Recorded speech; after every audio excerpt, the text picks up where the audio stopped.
Hola, soy Harley Schlanger del Instituto Schiller. Bienvenidos a nuestra videoconferencia con nuestra fundadora y presidente Helga Sepp-LaRouche. Hoy es el 25 de junio del 2020. Tenemos algunos puntos de crisis que son absolutamente urgentes que hay que cubrir. Helga, comencemos con el coronavirus, ya que hemos visto lo que algunas personas llaman una segunda ola, otras dicen que es la continuación de la primera ola. ¿Qué idea tienes sobre esto? Creo que también es algo para aquellas personas que se han creído la idea de que esto es como una gripe o que esto no es realmente una pandemia. Desafortunadamente, la realidad le dirá a la gente que esto es un virus muy peligroso, que está sufriendo mutaciones. Y la OMS acaba de anunciar que para este fin de semana habrá alrededor de 10 millones de personas infectadas y medio millón de personas habrán muerto. La situación está realmente fuera de control en muchos lugares. Creo que ahora hay epicentros en las Américas, Chile, pero también en los países de mayor población como Brasil, India, Nigeria, Estados Unidos. En Estados Unidos también se encuentra en los estados más poblados, California, Texas, Florida. La situación se está volviendo muy grave y se advierte que en aproximadamente 2 semanas varios estados podrían quedarse sin las unidades de cuidados intensivos y luego, naturalmente, las tasas de mortalidad aumentarán de manera significativa. Así que se ha hecho un llamado urgente para construir más de esas instalaciones. Ahora, creo que esto era de esperarse, porque no todo esto habría sido necesario, porque no todas las personas siguieron las medidas que se recomendaron de usar máscaras y el distanciamiento social. Hubo gente que corrió a las playas, gente que fue a las grandes manifestaciones. Este es el precio que toda la sociedad tiene que pagar por ello. Así que esto está empeorando y se predice de que esto puede durar por lo menos otro año o tal vez 2 años. Y luego no hay garantía de que el virus no sufra mutaciones y las vacunas sean inservibles. Así que lo que hemos señalado desde el principio es que lo que causa la pandemia no es el virus, sino la falta de un sistema de salud decente en cada país. Porque si se tuviera el tipo de sistema de salud que tenían los chinos en Wuhan, y si se hubieran aplicado este tipo de métodos rigurosos desde el principio, se puede evitar la propagación del virus. Pero ahora va mucho más allá de eso y tiene consecuencias muy, muy graves, como se puede ver en Alemania, que estaba relativamente bien. Ahora tiene varios brotes del COVID-19 en los mataderos y en las empacadoras de carne.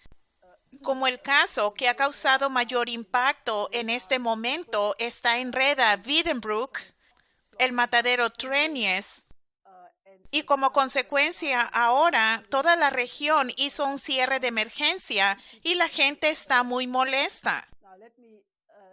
Permítanme continuar un segundo en este caso, porque ahora está muy claro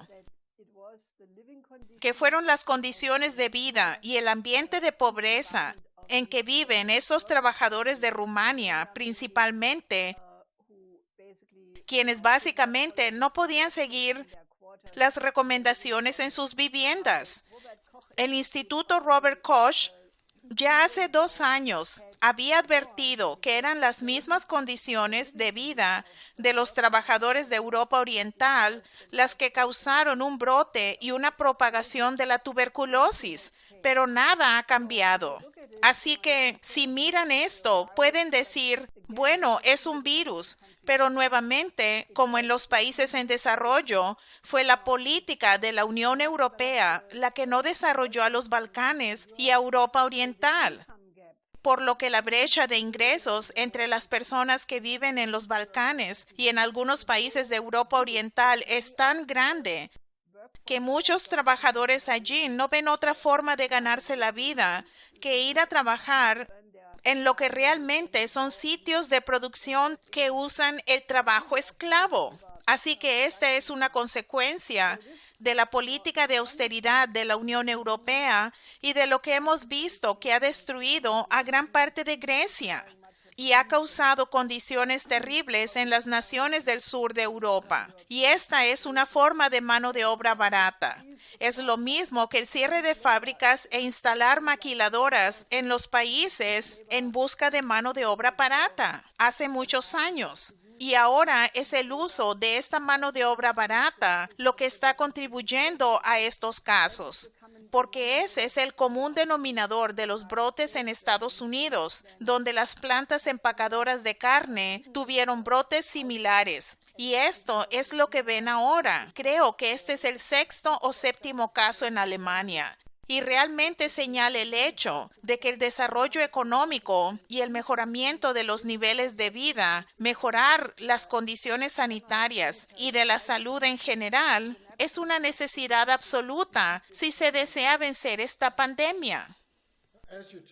Ya que hablas del declive en el nivel de vida, las condiciones de austeridad, los recortes en la salud pública, recibimos unos informes sobre la economía y el más reciente del Fondo Monetario Internacional no parece como si los llamados planes de recuperación de la Unión Europea y de Estados Unidos van a generar una recuperación. ¿Qué dijo el FMI sobre eso?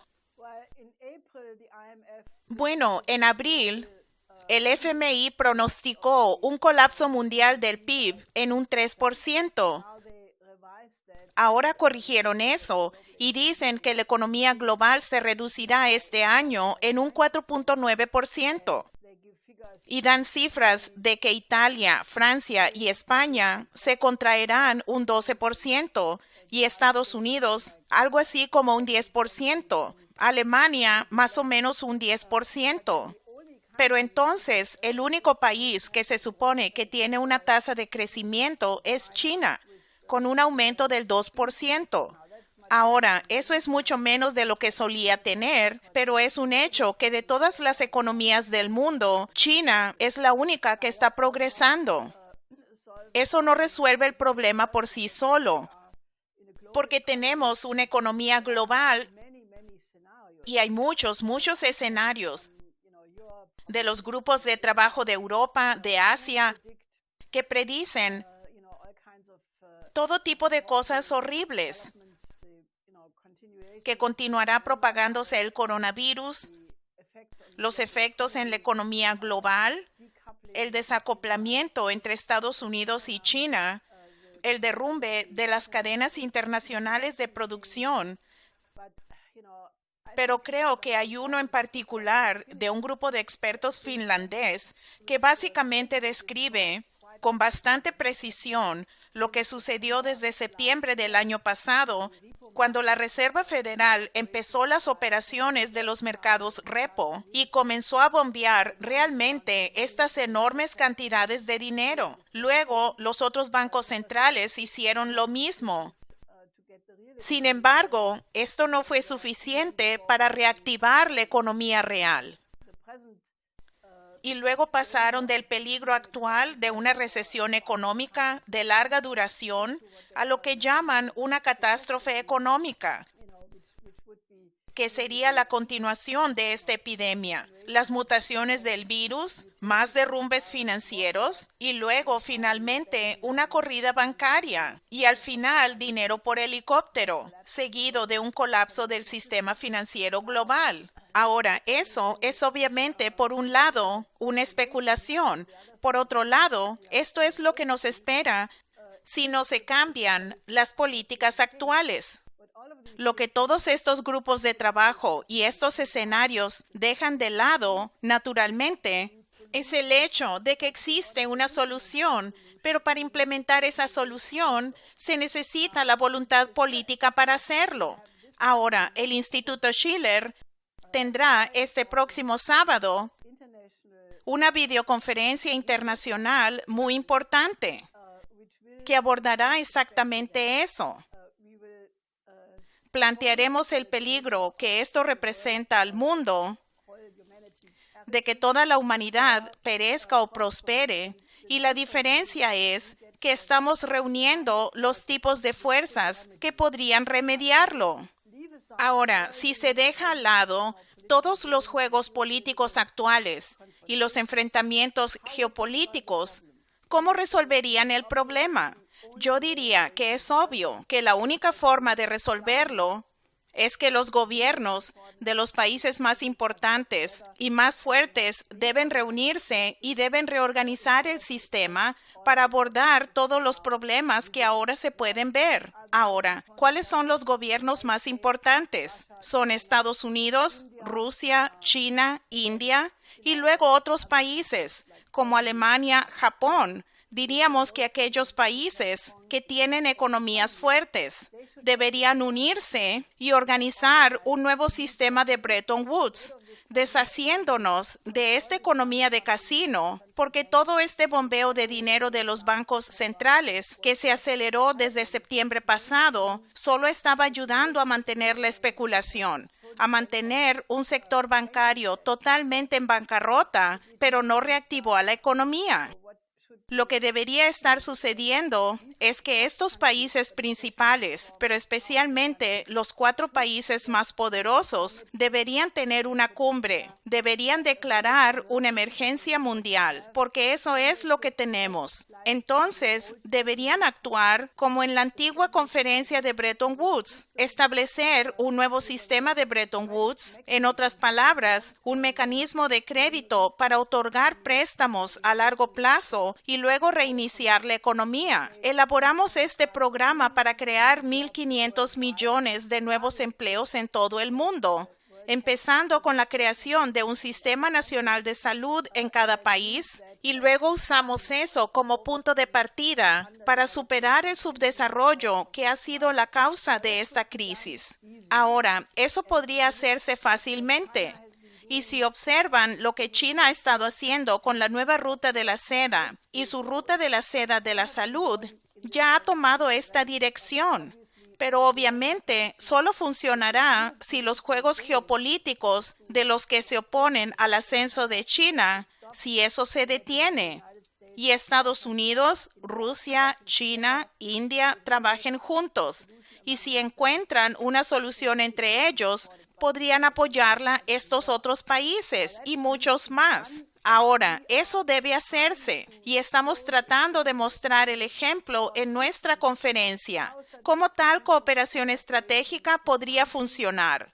Luego, en un segundo panel, tenemos una combinación realmente emocionante de participantes de Estados Unidos, del sector agrícola, de sindicalistas, de productores de las naciones africanas, y toda la idea de que podría de hecho funcionar el crear un programa de recuperación a escala mundial, en la tradición de lo que Franklin D. Roosevelt hizo con el nuevo trato. Y en este momento debe ser mundial y debe enfocarse en el desarrollo de África, porque ese es el continente que necesita la mayor solidaridad internacional y apoyo. Así que eso será nuestra conferencia. Y realmente les surgiría que no solo estén y la miren, participen con preguntas, pero también hay que asegurarse que la existencia de esa conferencia se conozca ampliamente y que informen a sus amigos, a sus vecinos y les pidan que la miren, porque esta es una clara alternativa a todos estos escenarios que solo predicen un derrumbe aún mayor, porque debemos crear esta alianza de la población que puedan hacer que funcione esta alternativa. Este acuerdo de las 4 potencias que mencionaste fue lo que tu esposo propuso hace más de una década como una solución después del derrumbe del 2008. Ahora, lo que es obvio es que los chinos están haciendo cosas que son diferentes. Eso parece funcionar en términos de restaurar el crecimiento del PIB y de enfrentar el coronavirus. ¿Por qué entonces vemos voces, tales como muchos en el Congreso de Estados Unidos, de Pompeo y Navarro, Steve Bannon, que básicamente piden que haya una guerra contra China? ¿Cuál es la intención que tiene este grupo en contra de China? Es un intento de evitar el ascenso de China, que yo creo que solo es posible si se tiene una tercera guerra mundial, porque como he dicho muchas veces, no se puede detener a un país de 1.400 millones de personas que lleva a cabo la política económica correcta, de detener eso. Así que obviamente lo que está detrás de eso es una estrategia muy infame del acorralamiento y desacoplamiento potencial. Yo creo que los planes actuales de la OTAN de volverse una alianza militar global en el Indo-Pacífico, esto lo acaba de decir el secretario general Jens Stoltenberg en la última reunión de la OTAN. Esto lo promueve todo tipo de estrategas geopolíticos, como el hijo de Zbigniew Brzezinski, quien ahora está promoviendo tales maniobras como un cuartel general de la OTAN en el Indo-Pacífico.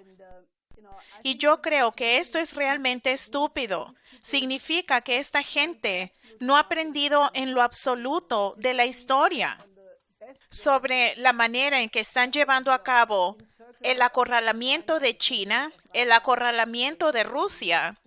Creo que las tropas estadounidenses ya empezaron a tener maniobras en las fronteras con Rusia. Así que llevan a cabo este impulso de meter a India a esta combinación del Indo-Pacífico en contra de China. Este tipo de juegos geopolíticos son el tipo de cosas que crean a las guerras mundiales. Y yo hice un llamado en esa ocasión para que Alemania se saliera de la OTAN, porque esta idea de tener una fuerza militar global, donde claramente el ambiente es un cambio de régimen en Rusia, un cambio de régimen en China. Esta no es una política pacífica y realmente les muestra que todos los argumentos a favor de los sistemas antimisiles, que supuestamente era para protegerse de los misiles provenientes de Irán, fue una mentira. Y lo dijimos en ese entonces. Todo mundo que estudió esto se dio cuenta que era una mentira. Pero yo creo que el presidente Trump realmente debería ver eso, porque él se oponía a las guerras sin fin. Él prometió que iba a sacar a las tropas estadounidenses del Medio Oriente y que las traería a casa. Y esto ha estado sucediendo muy lentamente, debido a los que se oponen a sus políticas en su propio gobierno. Pero la idea de convertir a la OTAN en una fuerza militar mundial no es realmente lo que él quería promover cuando fue candidato presidencial en el 2016. Y creo que es el momento de que él revise este asunto. En Estados Unidos también vemos que toman lugar maniobras extrañas. Por un lado, ahora promueven a Susan Rice, que es parte de la facción de los halcones de la guerra en el Partido Demócrata. Tal vez la escoja el vicepresidente Biden para ser candidata a la vicepresidencia. También está esta loca foto mañosa que llevó a cabo Billingsley cuando él se reunió con los rusos para hablar sobre el control de armas en Viena. Ellos tuvieron una larga reunión, pero llevó a cabo, como tú dijiste, este truco estúpido. Esto es parte de lo que estás hablando, ¿verdad? Que continúa la geopolítica en la política estadounidense. Sí, y si piensas qué tipo de políticas ha apoyado Susan Rice en las últimas décadas, cuando ella era secretaria de Estado asistente para África durante el gobierno de Clinton, ella tuvo políticas muy malas para África. Teníamos muchos contactos en muchos países que nos contaban sobre eso. Y luego, cuando ella fue consejera de Seguridad Nacional y embajadora ante la ONU para Obama, ella fue una de las personas más guerreristas que te puedas imaginar. Y simplemente la idea de que ella sería vicepresidente si ganara Biden. Biden claramente se está haciendo más viejo. Tiene 78 años. Ha tenido varios problemas últimamente.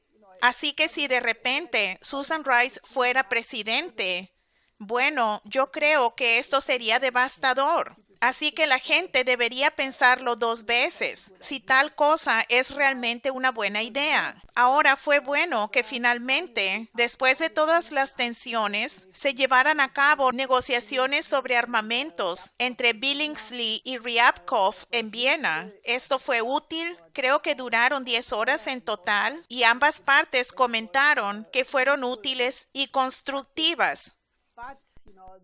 Pero este truco de Billingsley de agregar una tercera silla y luego ponerle banderas chinas y luego decir que esto era la silla vacante.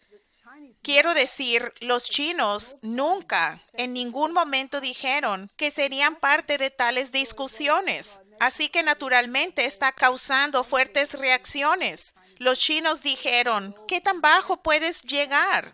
Y yo diría, los hermanos Marx por lo menos eran chistosos, pero esto era simplemente vergonzoso.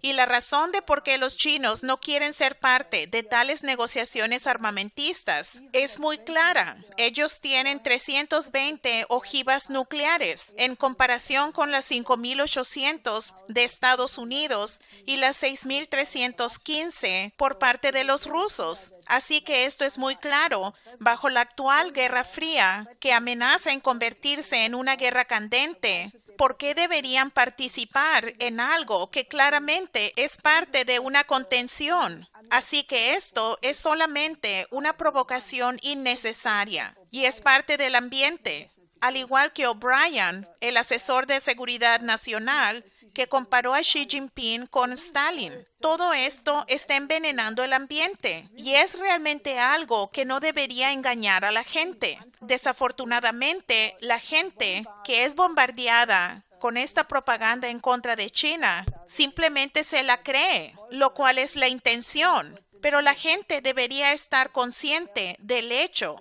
que la creación de tal imagen del enemigo es una propaganda antes de una guerra. Y eso podría llevar a un resultado que no es bueno en lo absoluto.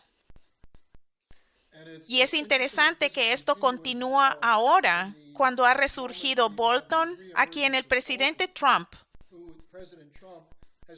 calificó correctamente de ser un guerrerista, que nos llevaba a una tercera guerra mundial o a la cuarta guerra mundial. Pero hay otras personas en el gobierno que hacen declaraciones que son paralelas a lo que Bolton está diciendo y haciendo. Se debe limpiar esto. Y un potencial para hacer esto, para que la gente le ponga atención al artículo que escribió el presidente ruso Putin sobre el 75 aniversario de la Gran Victoria. Helga, ¿cuál es tu análisis de lo que dijo Putin y la importancia de este artículo? Bueno, yo creo que es un flanco muy interesante, porque obviamente la situación estratégica actual es una de enfrentamiento, una de satanizar a Rusia y a China. Así que lo que Putin ha hecho, él ha escrito más bien un artículo largo con muchos detalles históricos, haciendo referencia a documentos que existen en los archivos sobre la historia real de la Segunda Guerra Mundial, la prehistoria de los acontecimientos durante la guerra. Y él usa eso para básicamente exigir que todos los países deben abrir sus archivos, que se deben publicar todos los documentos históricos. De hecho, no hay una buena razón para no hacerlo, porque después de todo, la guerra se acabó hace 75 años.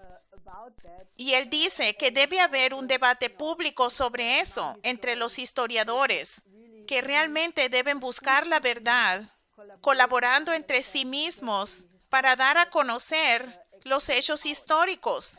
Y él dice, lo bueno es que la documentación histórica no la pueden refutar.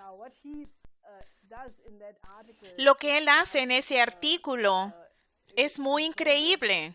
No es increíble, pero básicamente confirma muchos de los artículos que mi finado esposo ha escrito, o yo misma, o otros de nuestros asociados han escrito a través del tiempo, porque confirma que las causas de la Primera Guerra Mundial realmente se encuentran en el Tratado de Versalles, que Putin dice esto creó las condiciones absolutamente injustas, porque fue un intento de simplemente saquear a la economía alemana hasta el punto que Alemania no podía mantener los pagos de las reparaciones. Fue un esfuerzo de los aliados de robar de la economía alemana, y esto favoreció el clima donde luego los elementos radicales, como el Partido Nacional Socialista, pudo de hecho manipular a la población prometiéndole que la liberaría de las órdenes de Versalles.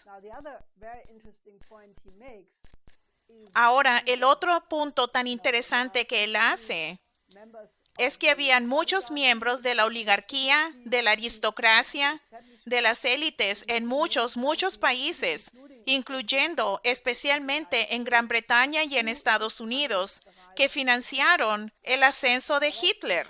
Eso es obviamente muy importante, porque si ven a lo que sucedió en el periodo de posguerra, que se educó de manera diferente a los alemanes, estaban los poderes de ocupación y habían todas esas oleadas de lo que yo llamaría el esfuerzo de mantener a Alemania sometida. Todo el propósito de la OTAN era decir, mantener a Alemania sometida, a los rusos afuera y a Estados Unidos dentro de la OTAN. Esta fue la frase famosa de uno de los primeros generales. Pero yo escribí un libro, o ayudé a que se elaborara un libro que se publicó en enero de 1984, que se llamó El Libro de Hitler, en el que yo trabajé porque me era claro que nunca se liberaría a la población alemana. No habría un país soberano que pudiera pensar correctamente si no se dijera esta verdad sobre Hitler.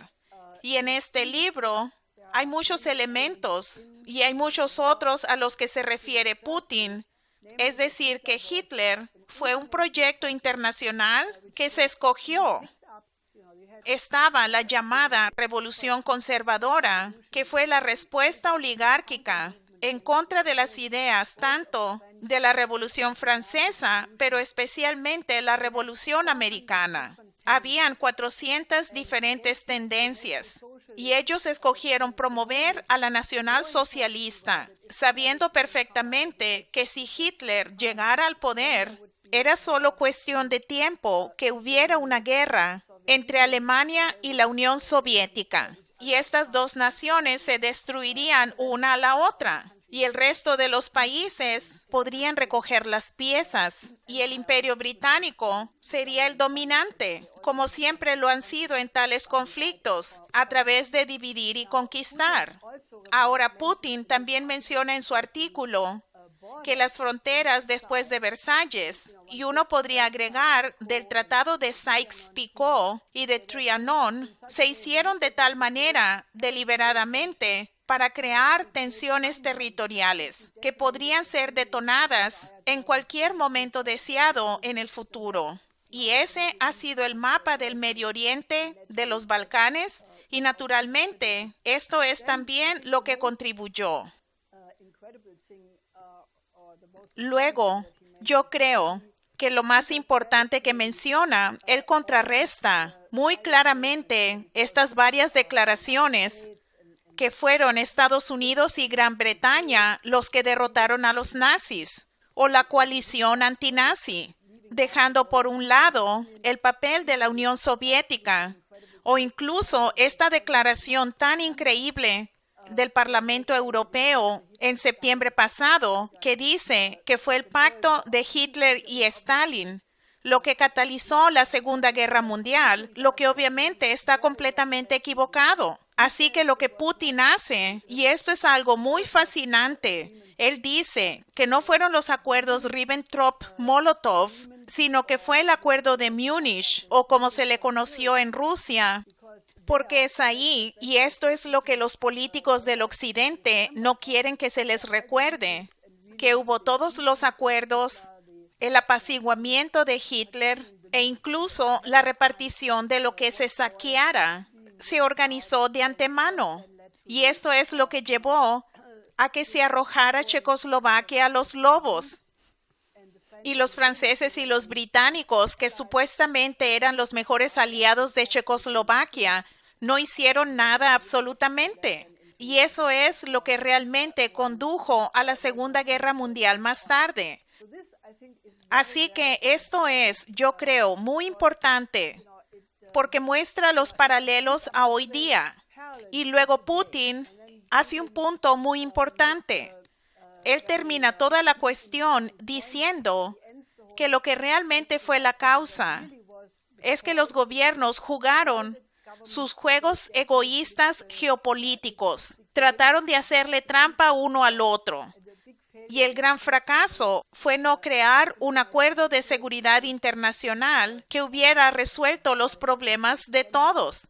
Y luego él dice, obviamente, es por eso que estamos pidiendo que haya una cumbre de los 5 países que son los miembros permanentes del Consejo de Seguridad de la ONU para encontrar soluciones tanto para la paz internacional, pero también para abordar la crisis económica mundial después de la pandemia del coronavirus. Así que este artículo yo creo que es muy importante y solo le urgiría a la gente que lo lea. Los círculos del gobierno ruso han pedido que haya un debate internacional. El embajador ruso a Estados Unidos, Anatoly Antonov, mandó este artículo al Departamento de Estado, a las ONGs, a las embajadas, pidiendo que se haga ese debate. Y yo ya empecé mi parte en esto, escribiendo una respuesta inicial a este artículo, que también les pido que lean, porque yo creo que tal debate sobre lo que causó la Segunda Guerra Mundial podría ser el flanco más inteligente para recordarle a la gente que las guerras mundiales son un espectáculo horrendo para todos y nadie puede ganar. Así que creo que este es un flanco brillante de Putin para intervenir en la situación actual, actualizando el pasado. Yo creo que publicarlo ahora fue perfecto, dado las crisis que estamos discutiendo, y también antes de la conferencia que el Instituto Schiller llevará a cabo este sábado. Ustedes pueden registrarse a la conferencia en la página del Instituto Schiller, este sábado 27 de junio a las 10 de la mañana, hora del este. Helga, creo que será muy útil si la gente lee el artículo de Putin antes de que se conecten a la conferencia el sábado. Sí, yo también le urgiría a la gente, si tiene algo de tiempo, que mire el desfile militar que tomó lugar ayer en la Plaza Roja, que fue para celebrar el 75 aniversario del fin de la Segunda Guerra Mundial. Yo estoy segura que muchos rusos, probablemente la mayoría de ellos, leyeron el artículo de Putin antes, porque fue presentado con todo bombo y platillo, y le han dado mucha importancia a él. Así que cuando tienen en mente que el pueblo ruso, para quienes el 9 de mayo es el día más importante del año, porque ellos perdieron 27 millones de personas en la Segunda Guerra Mundial, y eso está en su memoria. El pueblo soviético hizo un esfuerzo heroico para derrotar a los nazis. 80% de la maquinaria de guerra de los nazis se utilizó en la Unión Soviética. Franklin D. Roosevelt dijo en 1942 que fue el pueblo soviético solo quien derrotó a la maquinaria nazi. Y él reconoció eso. Así que si mantienen esto en mente y ven el desfile militar es muy importante que sea una realidad para ustedes, porque por un lado, yo creo que Rusia no es una amenaza en lo absoluto. Por otro lado, lo que se ve es una total determinación de que no habrá una manera de derrotar al pueblo de Rusia. Y yo creo que esto también es un mensaje importante. Y luego ven este equipo militar y la gente realmente debe pensar que jugar con la idea de ganar una guerra bajo las circunstancias actuales es algo que debe rechazarse totalmente. Así que creo que la mejor lección a corto plazo es que antes de que vengan a nuestra conferencia, lean el artículo de Putin y también vean por lo menos parte de este desfile militar, porque les da un sentido diferente de la realidad de lo que normalmente recibirían si solo miran a los principales medios de comunicación. Y es importante que la gente regrese a la realidad en un mundo que se encuentra en su periodo más peligroso. Así que debemos concentrarnos en lo que es importante para toda la humanidad. Lo primero es la paz y lo segundo es reactivar a la economía. Y luego encontrar un nuevo sistema de las relaciones internacionales donde todo el mundo puede progresar de manera pacífica y mirar hacia el futuro. Nos vemos el próximo sábado. Y Helga, gracias. Te veré la próxima semana. Hasta la próxima semana.